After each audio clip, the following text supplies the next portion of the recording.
palette, mon gars. Oh! Quelle palette, mon gars. Puis il y en a 2, 3. Oh! Palette. Palette, c'est un trophée. C'est un trophée, ça.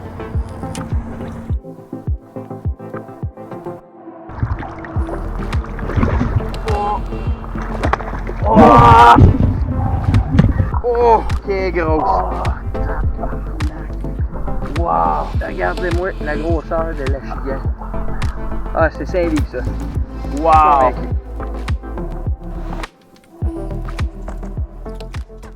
On a descendu la rivière tranquillement, on s'est arrêté sur certains caps de roche pour prendre d'autres images, faire un petit peu de vocal, parce qu'en planche, c'est jamais évident. On repérait les structures. Je connais évidemment beaucoup la rivière, donc ça a facilité la tâche. Je savais un petit peu où m'en aller. Oui, je l'ai! Non, c'est pas elle. C'est un autre pareil.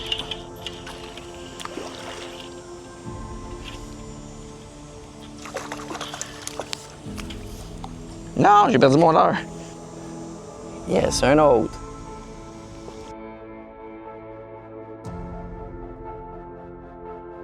Les leurres que j'ai utilisés aujourd'hui, je savais qu'on allait pêcher principalement de la chigan à petite bouche. Donc, c'est un leurre que j'adore. Ceux-là, c'est les Pig Sticks de Crush City. Dans le 5 pouces et demi, ça a été super productif. Puis c'est un leurre qui est anti-herbe. Donc, on peut faire un montage texan qui fait en sorte qu'on peut lancer. Puis aujourd'hui, justement, il y avait énormément d'herbe. Ça nous a un petit peu compliqué la vie parce que je voulais essayer le nouveau leurre de Rapala. C'est le Claptail 110. C'est pas un leurre, c'est pas des leurres que j'avais l'habitude d'acheter ou d'essayer normalement, mais là, on me l'a envoyé. Puis j'étais vraiment curieux. Puis écoutez, ça a fait réagir des achigans, là. Ils venaient folles. Je les voyais suivre en dessous. Ils attaquaient le leurre sans le mordre. Mais vraiment, là, comme vous allez pouvoir le voir dans la vidéo, ça a créé des belles attaques de surface.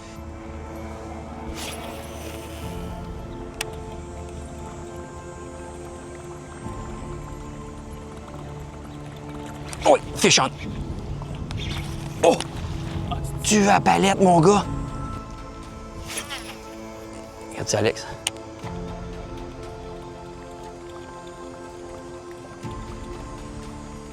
Oui, je l'ai.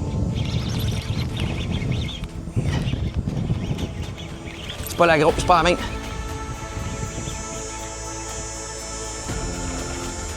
Ça en est une quand même. C'est ça. Tout doux, tout doux. Ça, faut être prudent, il y a 2 trépieds, là. Et voilà. Il la met dans l'eau.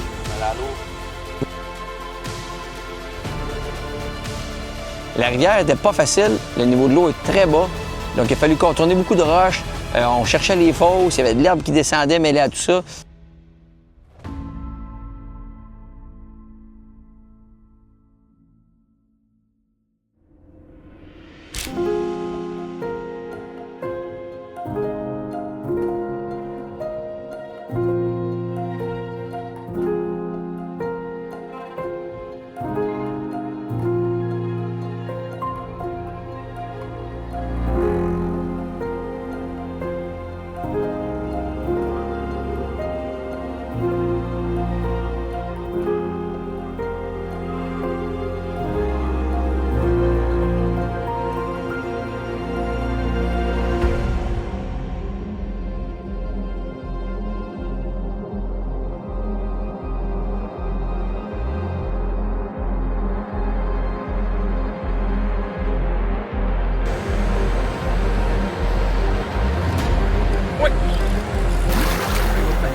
Là, en fait, on voit la ligne de courant, là.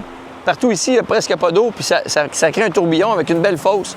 Fait que c'est sûr qu'il y a plus de nourriture là qu'ailleurs. Fait que moi, c'est là que je vais cibler. Je vais lancer au début de la ligne pour que mon leurre descende tranquillement dans le courant. Je ne lancerai pas loin, parce que si je lance loin, bien, il n'y a pas moyen que mon leurre coule, parce qu'il faudrait que je laisse trop de fil. Fait que je vais le lancer juste à l'entrée ici, sans me l'envoyer dans le visage.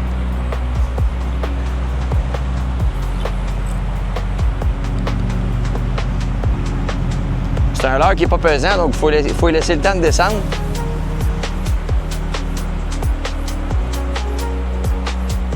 Oui! Oh, ça a l'air gros, ça! Oh!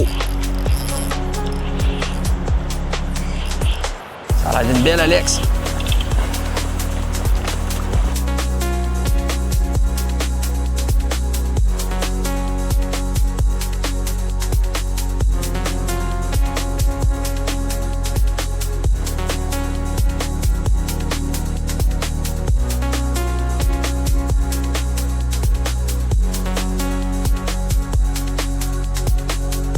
Heureusement, il n'y avait pas de vent. On a eu une super belle journée. Puis le poisson, il a été coopératif. Donc, encore une fois, je vous dis merci d'être abonné à l'ADN du pêcheur. Merci de suivre nos aventures. Puis j'espère que vous avez aimé cet épisode. Puis merci Marc pour ce beau trip. J'ai vraiment trippé, pour vrai. C'était écœurant. Fait que, ciao!